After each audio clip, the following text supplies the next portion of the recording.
Imagine this. You started your SIP 2 years ago, full of hope, full of passion. You have been disciplined, skipped shopping, controlled Zomato orders, resisted the latest iPhone. But now, after 2 years, your SIP returns are disappointing. Isn't SIP supposed to be the slow and steady path to the wealth? So, what happened now? You wonder. If this sounds familiar, you are not alone. Because most people fail to build wealth through SIPs not because SIPs don't work, but because they don't understand how SIPs actually work. And in this video, I'll walk you through the exact reasons people fail and how you can avoid those traps like a smart investor. I'm AK, and welcome to my channel where I try to simplify long-term investing for regular people. Let's start with the biggest one. When you begin a SIP, it feels exciting. Every debit message gives you a sense of progress. But after a year or two, reality hits. The portfolio barely grows or even drops. Most people expect SIPs to deliver steady, upward returns every year, like an FD just with better returns. But SIPs invest in mutual funds, which in turn invest in markets. And markets don't move in straight lines. They go through phases. This discomfort between expectation and reality becomes the first trigger for people to quit. But quitting here is like giving up on your fitness goal because abs didn't show up after 3 months of gym. Now let's say someone sticks to their SIP. The next trap is fund selection. Many investors start SIPs based on YouTube recommendations or recent top performers. But what worked for someone else might not work for your needs. Imagine buying sports shoes because they looked cool on Instagram, but they are for marathoners and you just want to walk your dog. That's what happens when people blindly choose small cap or sectoral funds expecting high returns. But they don't understand the risk.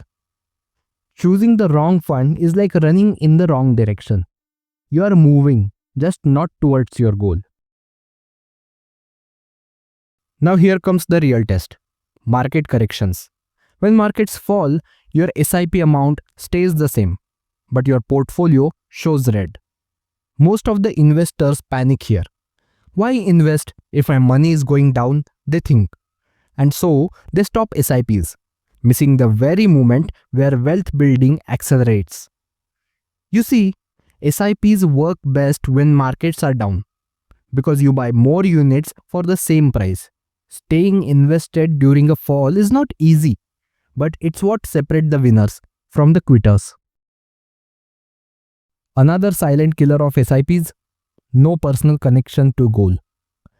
Many start investing just because it feels like the right thing to do, but with no specific target like 50 lakhs for my daughter's education or 2 crore retirement corpus.